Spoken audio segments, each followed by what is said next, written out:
حدیث نمبر 2540 حضرت ابن عمر رضی اللہ عنہ سے مروی ہے کہ رسول اکرم صلی اللہ علیہ وسلم کے پاس یوم عاشورہ کا ذکر کیا گیا تو آپ نے فرمایا اس دن اہل جاہلیت روزہ رکھتے تھے، پس تم میں سے جو چاہے وہ اس دن روزہ رکھے اور جو اس دن روزہ چھوڑنا پسند کرے وہ نہ رکھے۔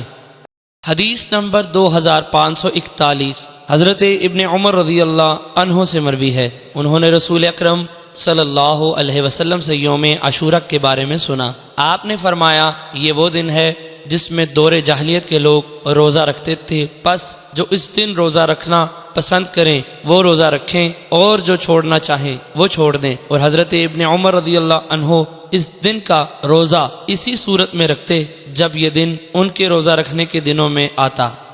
حدیث نمبر 2542 حضرت عبداللہ بن عمر رضی اللہ عنہ فرماتے ہیں نبی اکرم صلی اللہ علیہ وسلم کے پاس عاشورہ کے روزے کا ذکر کیا گیا تو آپ نے فرمایا دور جاہلیت میں لوگ اس دن روزہ رکھتے تھے، پس جو چاہے اس دن روزہ رکھے اور جو چاہے نہ رکھے۔